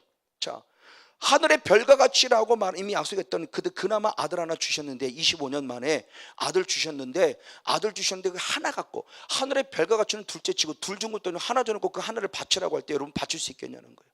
우리 원하는 순종, 이 순종의 모습을 너무 그냥 아마 하면 되지 뭐 이렇게 간단한 게 아니라는 거죠. 하나님의 선한 일을 이루는 게 쉬운 것이 아니라는 겁니다. 그 온전한 믿음이라는 게 쉬운 것이 아니라는 거예요. 믿음이라는 모습이. 어쨌든 그 모습을 보면서 저럴 때 드디어 12절에 들어가서 인정받죠. 이제야 네가 나를 무엇하는 줄 경외하는 줄 알았다고 말하면 인정받아요. 이게 바로 온전한 믿음. 그거 지금 얘기하는 겁니다. 하나님을 믿으니 2장 15절이에요. 이게 15장 6절 말씀. 이것을 의로 여기셨다. 다시 한번 엔터. 하나님을 믿으니 이것을 의로 여기셨다. 이거예요. 이 말씀을 무엇했다? 응하였다. 이게 응답해 드렸다. 지금 바뀐 개역 개정성은 이루어 드렸다. 그러니까 나를 믿은 것만큼 나도 하나님 앞에 보여드렸다는 거예요. 그러니까 제가 표현하는 단어죠. 하나님만이 나의 기도에 응답할 권리가 있는 것이 아니라 하나님의 요구에 나도 응답해 줄 권리가 있어요. 그 응답이 결국 순종인 거예요. 하나님 알겠습니다. 네, 해드리죠. 왜? 불가능해도 해드리는 거죠. 왜? 주님의 요구니까. 주님이 내게 원하시는 선한 일이니까. 이를 통해서 영광 받기를 원하시니까. 이것이 바로 온전한 믿음이라는 거예요. 그러니까 뭐를 했다가 아니고 뭐 복 받기 위해서가 아니고 뭐 그런 개념이 아니라 그렇게 했더니 복을 주시는 거고 그렇게 했더니 주님의 구원의 은혜를 더 베풀어 주시는 거고 그렇게 했더니라는 겁이지. 그래서 11조 개념도 마찬가지라는 모습을 말씀을 드리면서 이번에 처음에 지지난주에서 하나님을 예비합시다 해서 11조에 대한 개념이 좀 바꿔보자고 하는 말씀을 드렸죠. 원어를 중심으로 해서. 우리가 지금 너무나 잘 돼요. 복 받으려고 자꾸 시험하라는 개념이 잘못 오해된, 하나님 우리가 정말 시험해보는, 하나님 시험했다는 큰일 나요. 10편 106편 14절 15절은 하나님 시험했다 이스라엘 백성들 큰 코 다쳤습니다. 그러니까 그 시험이라는 개념은 우리가 알고 있는 그런 테스트의 개념 속의 시험이 아닌 거죠. 근데 우리 그런 건 그렇게 배워왔단 말이에요. 어쨌든 지금 보십시오. 이런 부분의 모습이에요. 그랬더니 예수님도 똑같은 말씀하십니다. 히브리서 5장 8절 9절입니다. 예수님이 어떻게 사셨는가? 히브리서 5장 8절 9절 시작. 그가 아들이시라도 받으신 고난으로 순종함을 배워서 온전하게 되었은즉 자기를 순종하는 모든 자에게 영원한 구원의 근원이 되셨습니다. 아멘. 자, 이게 겟세마네 동산에서의 예수님의 기도의 모습입니다. 심한 통곡으로 기도하시는 겟세마네 영성을 그린 겁니다. 히브리서 기자가. 그때 예수님이 아들이시라도 무엇을 받았어요? 고난을 받았을 때 무엇을 배웠어요? 순종을 배웠어요. 그 결과가 예수님이 어떻게 되셨어요? 온전하게 되셨어요. 자, 우리와 하나님의 아들임에도 불구하고 똑같은 육성을 가진 자로서 우리들에게 좋은 모델이 되기 위해서 아들이심에도 불구하고 십자가라는 고난을 통해서 순종을 배웠어요. 내 뜻대로 마옵시 아버지 뜻대로. 그럴 때 예수님 누가 되셨어요? 온전하게 되셨어요. 모델이 되셨어요. 행함 있는 믿음이 온전히 된다고 그랬잖아요. 온전하게 되셨어요. 그랬더니 왜 온전하게 되느냐? 그럴 때 예수님께 순종하는 자들에게 무엇이 되기 위해서 영원한 구원의 근원의 모습을 킹제임스 성경역에서 원어적으로 킹제임스는 창시자가 되었다고 그래요. 창시자. 그 구원의 창시자예요. 구원의 길을 열어가신. 그럼 예수님은 어떻게 구원의 길을 열어가셨냐는 거죠. 본인 스스로가 하나님 말씀에 무엇 했어요? 순종하시면서 온전히 돼서 우리들에게 그 구원의 모델이 되셨다는 거예요. 이게 구원임에 대한 창시자가 되었다는 거예요. 그렇다면은 자, 믿음에 이른다고 했을 때 믿음으로라고는 부분 속에서 구원을 분명히 얻으시고 절대 주님의 은혜라고 그랬어요. 그럼 구원 얻었다? 구원을 주셨다. 이걸로 끝나냐? 아니다. 온전한 믿음을 통해서 구원을 무엇해 가야 돼요? 이루어 가야 되는 신앙이 필요한 겁니다. 빌립보서 1장 12절 말씀입니다. 빌립보서 1장 12절. 그러므로 나의 사랑하는 자들아 너희가 나 있을 때뿐 아니라 더욱 지금 나 없을 때도 항상 복종하여 두렵고 떨림으로 너희 구원을 이루라. 자, 이루라는 원어 아텔리 무슨 조마인가 무슨 쉽게 말하면 구원을 만들라. 메이킹에 영어로 말하면 메이킹에 만들라는 거예요. 그러면 구원이 얻지 않은 자가 만들라는 것이 아니고 구원 얻은 자가 구원을 계속 지켜가라는 개념이에요.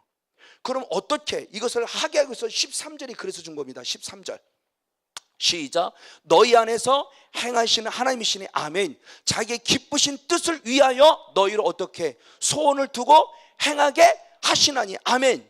자, 이건 이루라는 명령이죠. 명령이에요. 분명히 이루라 하나님의 명령이에요. 근데 이루기 위해서 누가 일을 행하세요? 하나님이 행하세요. 근데 이 일을 하나님이 하기 위해서 내게 뭐를 주세요? 소망, 성령의 감동을 주신다는 거죠. 지금 내 안에서 행하시는 하나님인데 이 뜻을 이루기 위해서 하기에 기쁘신 뜻을 위해 내게 뭘 줘요? 소원, 감동을 주시면서 무엇하게 한다? 행하게 하신다. 이게 이종수 목사님이 그냥 얘기하는 무슨 동사라고 그래요? 니포동사. 니포동사.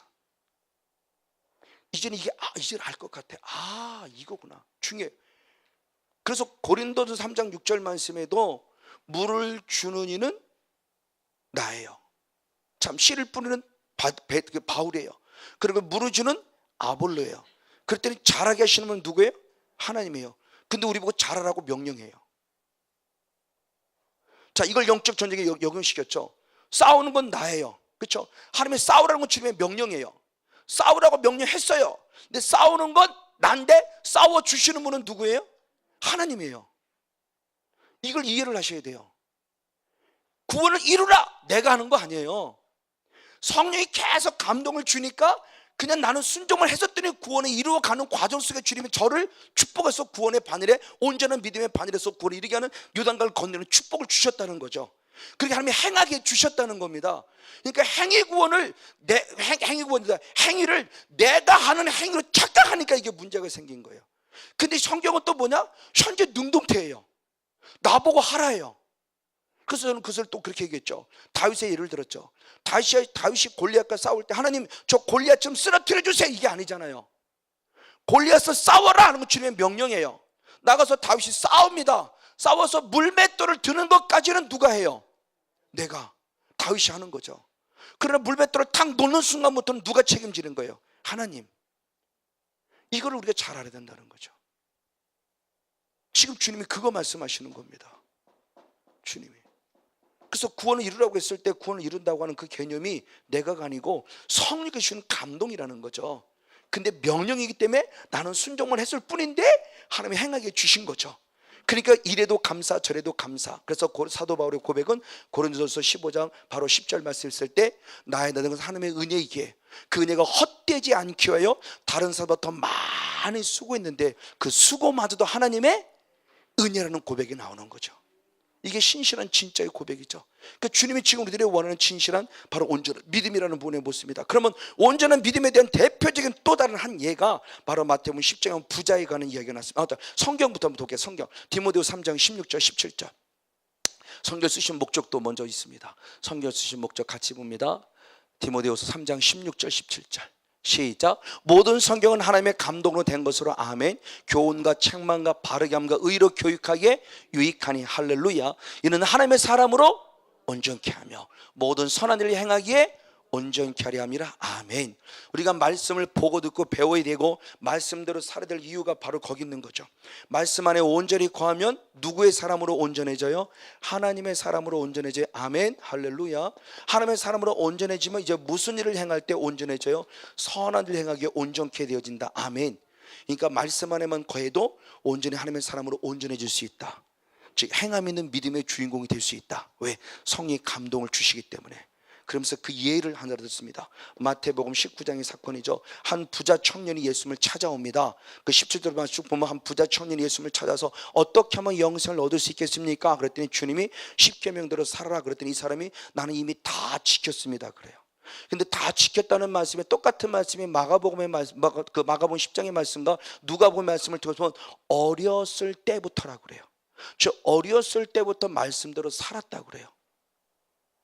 근데 그 다음에 주님의 반응입니다. 한번 말씀을 드려보겠습니다. 마태복음 19장 17절부터 20절까지 17절 20절 두 절을 보게 띄어서 같이 해보겠습니다. 시작. 예수께서 가라사대 때 어찌하여 선한 일을 내게 묻느냐? 선한 일은 오직 한 분이시니 내가 생명에 들어가려면 계명을 지켜라. 자, 생명에 들어가려면 계명을 무엇하라? 지키라 그래요. 근데 똑같은 말씀입니다. 이 똑같은 말씀을 어떤 목사님이 이렇게 해석합니다. 제가 방송으로 듣습니다. 예수님이 생명을 지키라고 한 말씀은 생명을 지켜야만 구원받는다는 것이 아니라 너는 말씀대로 살 수 없다는 것에 대한 우리는 죄성을 가지고 있기 때문에 말씀대로 살 수 없다는 것을 깨닫기 위해서 이렇게 말씀하신 말씀이라고 그래요. 왜 똑같은 말씀을 저렇게 다르게 해석을 하죠? 그렇게 해석을 들어요? 왜 그렇게 해석을 할까? 말씀이 지금 저는 의도가 그게 아닌데 왜 그렇게 해석을 할까?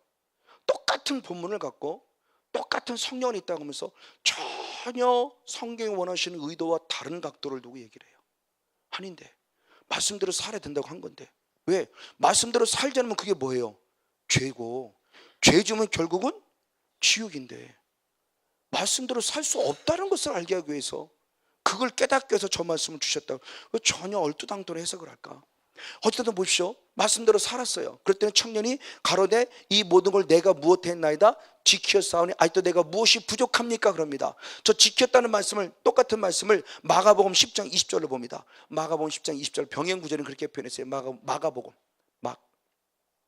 시작. 여짜오되 선생님이여 이것은 내가 언제부터 어려서부터 잘 지켜왔다는 십계명 어려서부터 신앙을 잘 자라왔다는 거예요. 근데 말대로 예수님이 그 다음에 다시 한번 마태복음으로 봅니다. 마태복음 10장 마태복음 19장 21절 시작. 예수께서 가르치되 내가 무엇하고자 온전하고자 할진대 가서 내 소유를 팔아 가난한 자에 주라 그랬어요. 자, 지금까지 잘 해온 거예요. 못한 거 아닙니다. 잘했어요. 주님이 잘했습니다. 신앙을. 근데 주님은 현재 가지고 있는 네 믿음의 분량은 이거 한 것 갖고는 되는 것이 아니라는 거죠. 조금 더 나아지길 원하는 것, 더 온전해지기를 원해요. 그런데 똑같은 말씀이 아까 했던 마가복음 바로 10장 21절 22절의 말씀에서는 어떻게 표현되느냐? 부족하다고 그랬어요. 그러니까 뭐가 부족한 게 있는 거예요. 그러니까 내 가지고 있는 믿음의 분량이 있는데 믿음의 분량만큼 그러니까 성건용 목사가 예를 들어서 성건용 목사라는 사람이 이제 간 예수를 믿는 초복교회 성도들과 또는 안수 집사님, 저희 교회는 안수 집사님이 계시니까 안수 집사님 모습과 똑같은 모습으로 기도하고 있다면 이게 성건용 목사가 주신 믿음의 분량을 채우는 걸까요? 아니지요.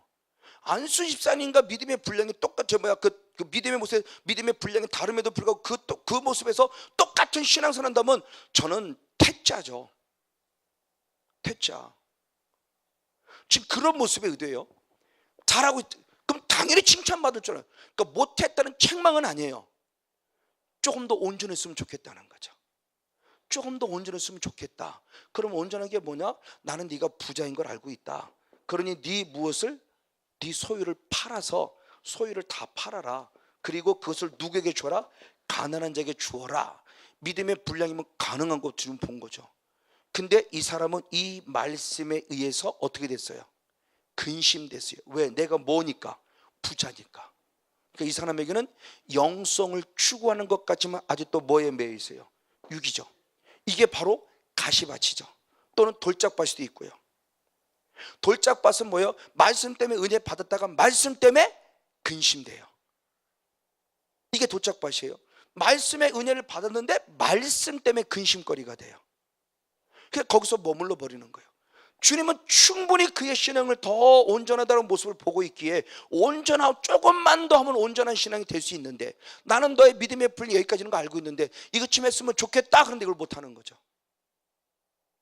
그러니까 잘못했다가 아니라 조금 더 우리의 믿음이 자라기를 원한다는 거죠. 어제보다는 오늘 좀 더 나아지라는 거죠. 성건영 목사야 어제보다는 오늘이 나아져야지. 성건영 목사야 네가 이 은혜를 본 지 8년 전보다는 지금이 좀 나아야지. 아멘. 한 걸음도 뭔가 좀 나아가 있어야지. 두 걸음도 뭔가 나아가 있어야지. 오히려 제자리에 머물렀든지 후퇴했든지 그러면 안 되잖아. 성원에서 조금 더 온전해지를 원한다. 그렇죠. 어제보다는 오늘보다 조금 더 성건영 목사가 나아지를 원해요. 그럼 주님도 각자 우리 모두 각자예요. 그럼 여러분들 처음에 받은 이 은혜가 이것이 한 달이 지나고 10달이 1년이 지나고 2년이 지나면 그때보다는 지금 조금 더 자라 있어야 된다는 거죠. 기도의 분량도 조금 더 많아져야 될 것이고 말씀의 분량도 조금 더 많아질 것이고 어제보다 나아지는 신앙을 갖기를 원한다. 이게 온전하고자 원한다라는 아주 중요한 모습을 통해서 온전한 신앙이 결국 뭐냐? 자라는 신앙에 대한 부분임을 가르쳐주고 있는 겁니다. 오늘 저희분이 가는 신앙이 어떤 신앙이냐는 거예요. 행함이 있는 신앙의 모습에도 과연 어떤 신앙의 모습을 가지고 있냐는 겁니다. 근데 그렇지 못하다는 겁니다. 그 예가 있습니다. 사도행전 5장 3절 10절 말씀.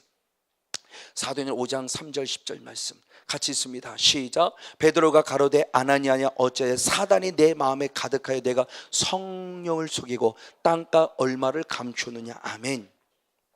자, 바나바가 이미 하나님의 은혜 가운데 이런 일을 감당했어요. 그리고 하나님은 그 일을 진행하시려고 아나니아와 삽베라도 이 감동을 주셨죠. 아나니아 삽베라도 분이 이 감동을 주셨어요. 그리고 감동의 분명히 소유를 팔았어요. 소유를 팔았는데 육성이 앞서기 시작했습니다. 너 이거 다 팔면, 너 이거 하나님께 다 드리면 어떻게 먹고 살 거야? 너 이거 다 팔면 네 자녀는 어떻게 할 거야? 너 이거 다 팔면 네 자녀는 어떻게 할 거야? 참 끔찍한 일이죠. 맞아요. 이게 만약 내 앞에 다가온다면 나는 어떨까? 만약 하나님 다 팔아 한다 그러면 어떻게 할 것인가? 근데 그것이 단순히 인간의 갈등이라고 표현하지 않습니다. 인간의 내면의 갈등이라고 표현하지 않아요. 누가 틈탔다고 말합니까? 사단입니다. 사단이 가득했다는 거예요. 사단 충만했다는 거죠. 사단이 가득했다는 사단 충만. 어제까지 성령 충만했던 베드로가 한순간 사단이 가득해 사단에게 넘어간 것처럼 아나니아 삽비라도 바치라고 할 때까지만 해도 할렐루야 그러고 싹 바치고 난데 바치고 나니까 이제 또 발라지는 거죠. 그때는 성령 충만은 누가 충만이냐? 사탄이 충만해지면 가득해진 거예요. 그 사탄 충만은 끝나지 않습니다. 주님의 의도는 뭐냐? 결국 누구를 속인 거예요? 그게 성령을 속였다고 그러잖아요. 죄 지은 것이 요한일서 1장 8절과 10절 보면 처음엔 죄 지을 때 자기를 속였다고 그래요. 조금 더 계속 죄 지면서 죄를 죄로 알지 못하면 결국 누구를 거짓말장으로 만든다? 하나님을 거짓말장으로 만든다고 그래요. 이게 영적으로 가보면 이게 아주 의미심장해요. 처음엔 나를 단순히 속인 거예요? 아니요. 그리고도 죄를 죄로 알지 못하면 결국 너는 하나님을 거짓말장이로 만든 거라는 충격적인 얘기를 주시는 거예요. 그러니까 그런 말씀들이 알고 보면은 정말 두렵고 떨림이라는 신앙이 어떤 신앙인지를 알아가는 것 같아요. 하나님은 정말 이렇게까지 나를 살펴보고 있구나. 그냥 막연히 신앙생활 아니고 그냥 와서 기도하고 뭐 찬양하고 그래서 시간 다 끝내고 1시간 딱 가버리고 뭐 요새는 뭐 여주가 들어보니까 뭐 45분 50분만 1시간도 이제 길대 뭐 45분 50분만 예배가 끝난대. 큰 교회들 막 기껏 설교는 20분. 그리고 뭐 광고하고 뭐고 20분 탁 해버리고 설교 20분 탁 끝내버리고 그리고 일주일 내내 살아가고 그리고 나는 구원 얻었네 나 자유 얻었네 그러고 살아가요. 그게 무슨 구원을 얻고 나 자유를 얻었습니까? 그렇게 해가지고 어떻게 신앙을 유지해 갈 겁니까? 예? 맛있는 음식 요새는 뭐래 맛집 찾아간다는 맛집은 1시간 2시간씩 찾아가면서 30분씩 길 서서라도 먹고 가면서 하나님 말씀 살아갈 때 내 영이 살게 한 모습에서는 20분도 길다 그러고 총 예배는 1시간도 길다 그러고 그리고 내가 어떻게 살아요?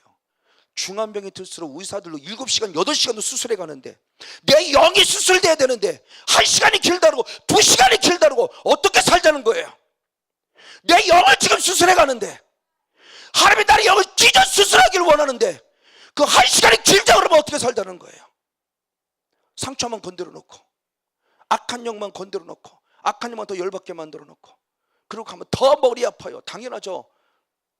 이 사역해 보면 그렇습니다. 어떤 게 10분, 2분 아닙니다. 정말 최고 오래면 8시간도 해보고 6시간도 해봤지만 그렇게 10분, 20분 만에 그러니까 정말 죄송스러운 거예요. 그러니까 집중선을 조금만 더 그나마 1박 2일 하니까 그나마 정말 그러니까 하나님께서 정말 나와 우리들에게 원하는 진정한 신의 핵심적인 영적 포인트가 무엇인가에 대한 부분의 모습이에요. 악한 영이 저렇게 우리를 끊임없이 괴롭힙니다. 온전한 신앙을 갖고자 원하는 한 단계 딱 서려고 그러면 사탄이 들어와서 우리를 또 쓰러뜨려 넘어뜨리는 거죠. 그럼 아나니아와 삽비라가 그러면 신앙이 없는 아니요 신앙이 있었잖아요. 성령의 감동을 받고 순종도 할 줄 아는 사람이었는데 결국 한순간 사탄에게 기회를 주므로는 누가 다 뺏겨버렸단다면 지금 여기 있는 성권영 목사님은 똑같아요. 정신 차려야 돼요. 영적으로 정신 바짝 차려야 됩니다. 깨어있어 기도해야 됩니다. 깨어있어 말씀 안에 들어와야 됩니다. 그리고 말씀에 순종자가 돼야 합니다. 말씀을 이루어드리는 온전한 신앙으로 성숙해 가야 돼요. 이 말을 달리 말하면 성령의 감동을 이루어드려야 한다는 겁니다. 성령의 감동이었는데 내 육성 때문에 하루 미루고 이틀 미루고 3일 미루고 4일 미루고 알아서 하십시오. 그럼 본인에게 그만큼 영적으로 손해죠. 주님께서 말씀합니다. 이것이 결국 무엇을 말하느냐, 아까 때 행함과 진실함이라는 부분 속에서 중요한 부분이다. 디모데전서 5장 10절입니다 디모데전서 5장 10절 같이 한번 읽습니다. 시작. 선한 행실의 증거가 있어 혹은 자녀를 양육하며 혹은 나그네를 대접하며 혹은 성도들의 발을 시키며 혹은 환난 당한 자를 구제하며 혹은 모든 선한 일을 쫓은 자라 할 것이나. 아멘. 즉 행함의 모습은 진실함이 있는 행함을 가져야 한다는 거죠. 외식의 행함이 아닙니다. 가식의 행함이 아닙니다. 외식과 가식은 이미 나는 사탄의 미혹을 받은 자예요. 양심이 화인 맞은 자예요. 양심이 화인 맞은 특징이 가식과 거짓말입니다. 그래서 디모데전서 4장 2절의 말씀에 사단의 가르침을 쫓는 자는 양심의 화인을 맞으니 양심의 화인 맞은 자는 가식과 거짓말을 하느니라 그랬어요. 그 스스로 금방 영적인 분별이 되죠. 아차, 내가 또 양심의 화인 맞았구나. 내가 또 가식으로 했네. 내가 또 가식으로 했네. 그렇죠. 얼마든지 가능해요. 가식이요. 성건영 목사 얼마든지 가능해요. 맞아요. 가식 여러분은 진짜같이 기가 막히게 속일 수 있어요. 그러나 하나님은 속일 수가 없지요. 하나님을 두려워하게 된다는 거죠. 그러니까 목회자가 하나님을 두려워하지 않으니까 죄를 범하고도 나는 끄떡없는 것처럼 괜찮아요. 왜? 사람이 뭐라고 일하니까. 아니요, 사람보다 더 무서운 하나님이 계세요. 성령님이 지금 보고 계신단 말이에요. 그러니까 성령의 감동 속에 이 말을 이루어드는 것은 얼마나 중요한 신앙인가의 모습. 다시 한번 이 모습에 서면서 이것이 바로 믿음이 자랐다는 궁극적인 목적인데, 데살로니가서 1장 3절을 통해서 마지막 결론 맺겠습니다. 시작. 형제들아, 우리가 너희를 위하여 항상 하나님께 감사할지니. 아멘. 이것이 당연함은 너희 믿음이 더욱 자라고 너희가 다 각기 서로 사랑함이 풍성함이라. 아멘. 너희 믿음이 어떻게 더욱 자랐다 그래요. 유일하게 여기에만 쓰인 말씀입니다. 자란다는 것은 아욱산어. 그래서 자라야 된다, 자라야 된다. 계속 구원에 이르도록, 믿음이 믿음에 이르도록 자라야 돼요. 성전이 되어 가야 돼요. 이게 계속 자라가는 영성이에요. 근데 더 그럴 때 우리말로 표현하면 엄청나게 자랐다는 얘기를 합니다. 그러니까 칭찬에 칭찬을 마다. 그러면 데살로니가는 어떤 교회냐? 데살로니가전서 1장 9절을 보면 우상 숭배 때문에 상상할 수 없는 고난을 겪은 대표적인 교회예요. 그 교회의 영향력이 마게도냐와 아가야까지 가서 우리도 데살로니가처럼 이길 수 있어라는 신앙의 동기를 준 교회예요. 결국 승리했어요. 믿음이 자랐다는 겁니다. 엄청나게 자란 교회예요. 그래서 서로 사랑하는 풍성한 열매를 맺었어요. 오늘 우리도 힘이 들고 어렵지만 가진 것이 있어서 넉넉하고 많아서가 아니라 없지만 없는 과 함께 나눌 수 있대. 가장 가까운 남편과 나누고 아내와 나누고 부모님과 나누고 자녀들과 나누고 목회자는 성도와 성도는 목회자, 어떤 성도는 성도끼리, 더 나아가 불신의 영혼들끼리 함께 가진 것들을 나눔이 있는 행함 있는 믿음을 통해서 우리 믿음이 온전한 믿음으로 자랐다 인정받고 천국을 향해서 당당히 나아가는 믿음이 자라는 성령 충만한 주인공 모두가 되어지기를 예수님의 이름으로 간절히 축복하고 축원을 드립니다. 아멘.